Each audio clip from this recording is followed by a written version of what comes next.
She paints with precision and trains with purpose. The same hands that create will soon command troops. I must say my love for arts is something that motivates me for this army, because I'm not a person who can sit at a place and just have a stagnant life. Now being able to pursue this passion over here, it feels like that it has taught me that it is not only pushing harder that is required, but also to find that center, that balance of yours. It is also required to gain that strength during the academy. Here, cadets are not just forged in steel, they are shaped in spirit. To lead in today's battlefield, one must master both strength and sensitivity.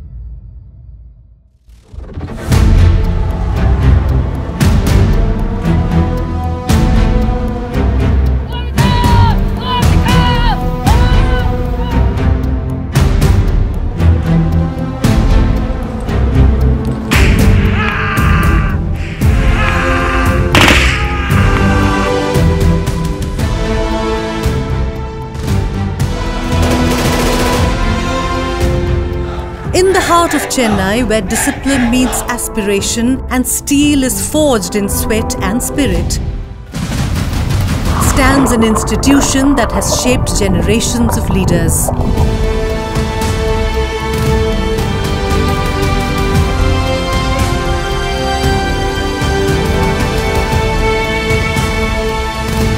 This is the Officers Training Academy.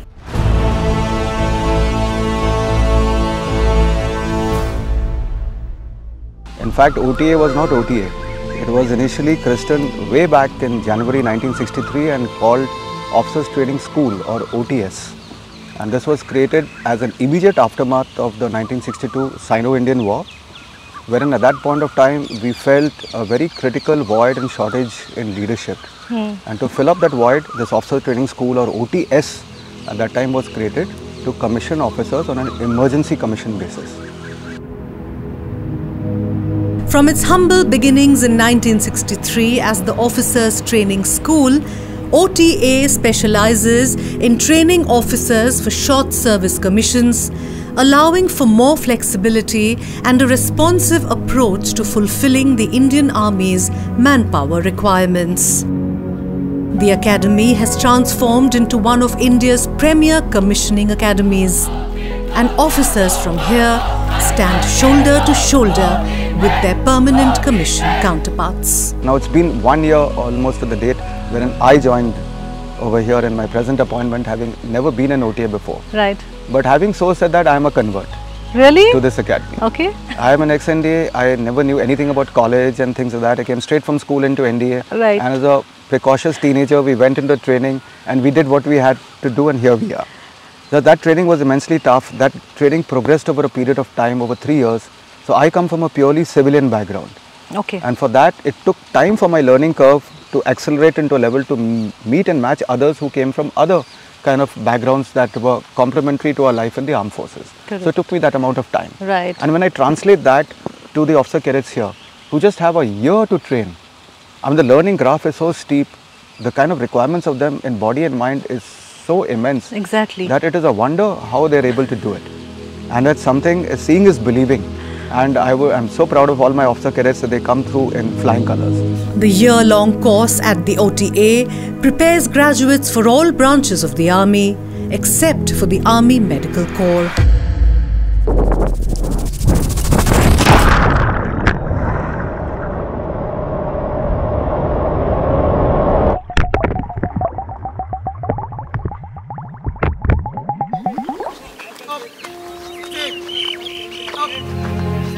Training is intensive and focused.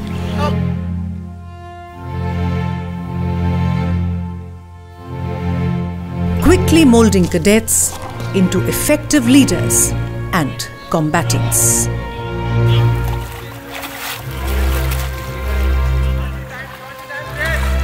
Every sunrise brings a new test. Pushing past exhaustion, chasing precision, building resilience. Physical conditioning, combat drills, tactical challenges.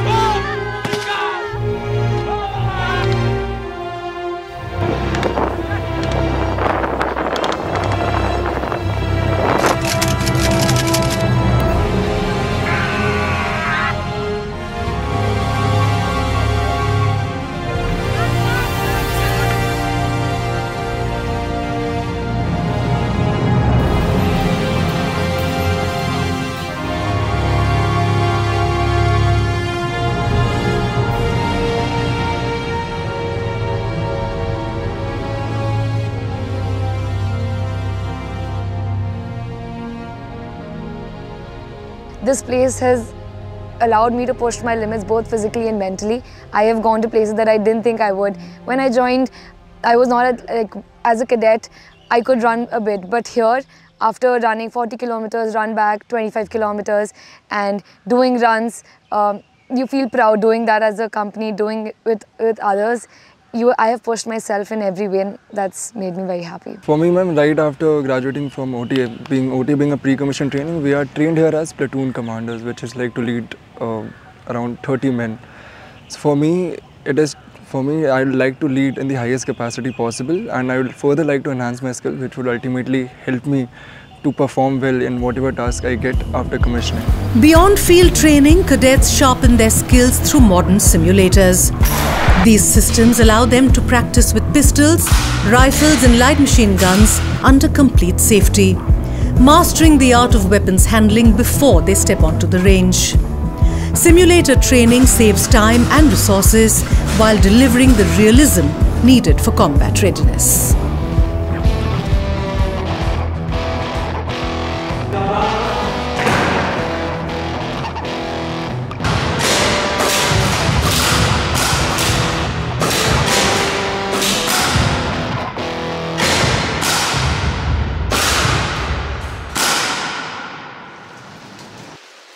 Equestrian training is mandatory here. It teaches balance, confidence, control and calmness under pressure. Qualities every leader must possess.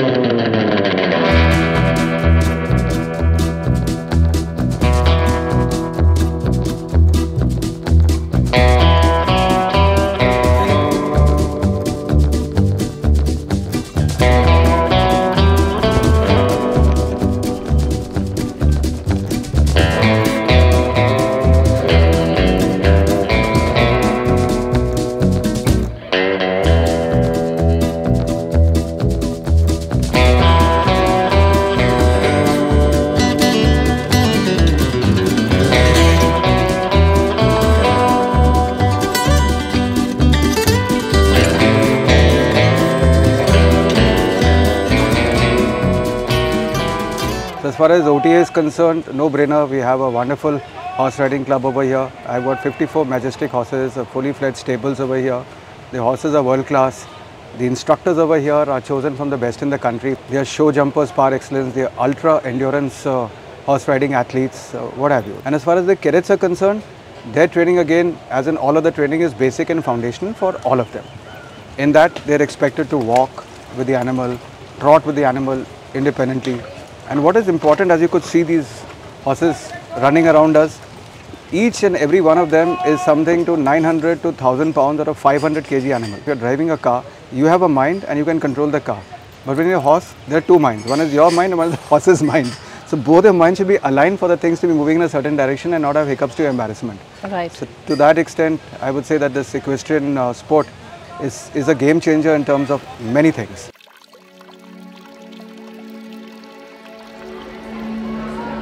Warfare has changed. So must those who fight it. Cyber, hybrid, psychological. With cutting-edge partnerships with institutions like SRM University and IIT Madras, OTA cadets train in cybersecurity, artificial intelligence, international relations, and leadership under fire, preparing officers for a new era. The soldier scholars are here.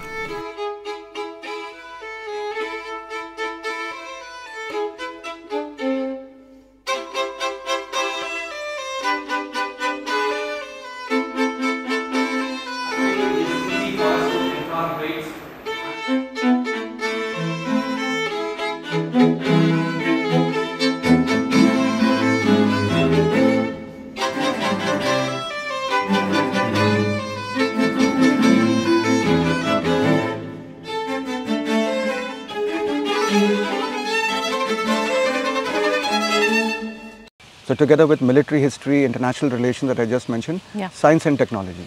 So science and technology have been revamped to include these aspects of cyber warfare, hybrid warfare, and understanding from the contemporary wars, whether Russia, Ukraine, Israel, Middle East. Everything that is around us is something that we watch, we see, we derive case studies, and we argue them threadbare in our classrooms and outdoor and open learning forums.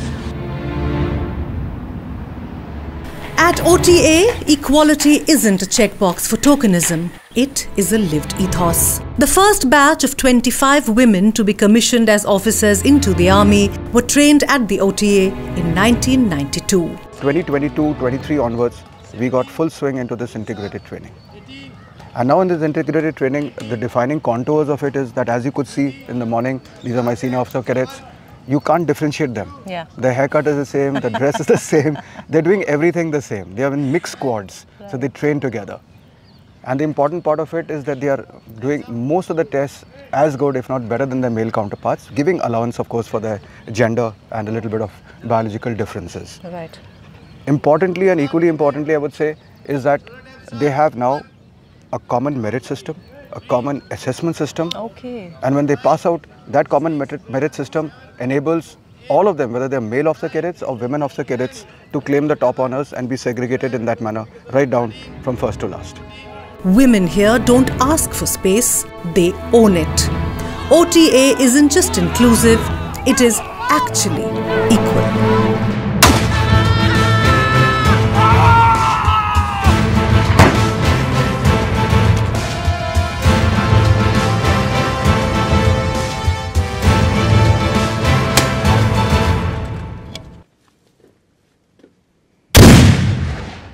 When I was in a village, or I was as a constable in CISF, people and even myself thought a bit about that women are not capable of doing these things which are soldierly or which need heavy, taking up heavy equipments like RL or LMGs. But here the total perspective has changed. Women are doing all the things that male officers can do.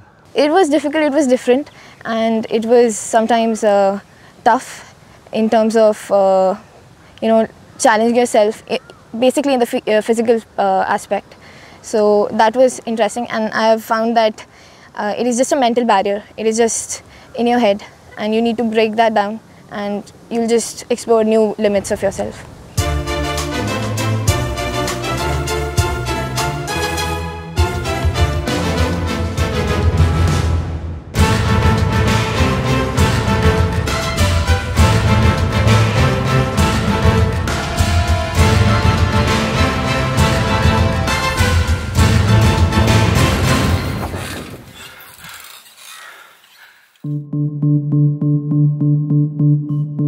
OTA's reach extends beyond India's borders. Cadets from friendly foreign countries train here as part of India's defence cooperation initiatives. Training side by side, these young officers build a common language of discipline, tactics and leadership, creating a spirit of interoperability that contributes to regional and global security.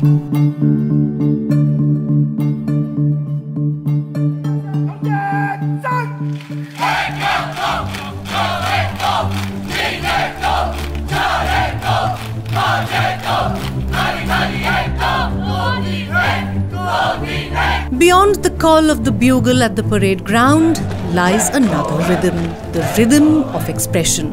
Awareness, ethics, aesthetics and articulation. OTA nurtures character through culture.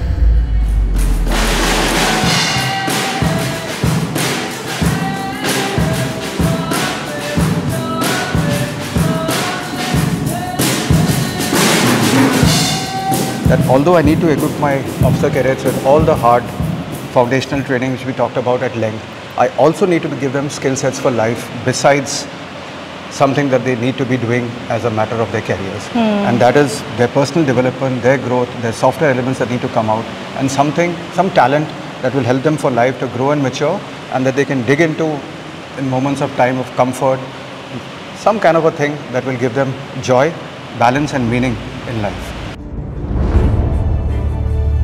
From battlefields to disaster relief, from UN missions to cyber frontlines, OTA alumni stand tall. Their courage echoes on every front. With 1 Paramveer Chakra, 8 Ashoka Chakras and several Mahavir Chakras, Kirti Chakras, Shaurya Chakras and nearly 600 Sena medals standing as a living testament to their valour and sacrifice. Here, leadership is learned through sweat, spirit and self-discovery. And every cadet carries forward a legacy of honour and unmatched courage.